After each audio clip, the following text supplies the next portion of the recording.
Амигдала өзінің іскерлігі менен оған қарсы шығу, ямаса қашу реакциясын іске түсіреді. Бұл реакция организмімізді қауіпке таярлауға жәрдем береді. Мысалы, егер сіз өрмекші көрсеңіз, амигдала дәрхал сигнал жібереді һәм сізді қорқытады. Гиппокамп болса еске түсіру менен байланыслы. Мысалы, алдын сіздің басыңыздан қандай да бір қорқынышлы уақия жүз берген болса, ол бұны еслеп қалады. Һәм кейінгі сапары және сондай жағдай жүз бергенде амигдала қорқуды күшейтеді. Гиппокамп сондай-ақ үйрену һәм естеліктерді сақлауға жәрдем береді. Бұл болса фобиялардың өзін-өзі күшейту процесінде рөл ойнайды.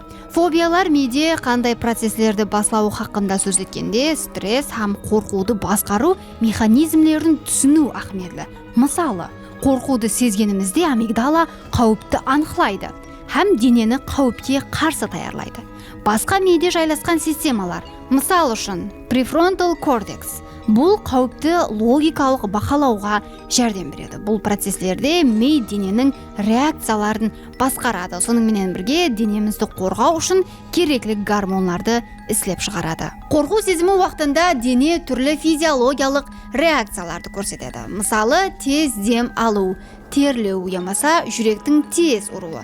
Бұл қорқыныштың денеге тәсір етуінің белгілері. Бұл реакциялар қауіпке жауап ретінде миден жіберілген сигнал тикарында пайда болады. Мысалы, сіз жыланды көрсеңіз, амигдала бұны сезеді һәм сізде жоғарыда айтып өткен белгілер пайда болады.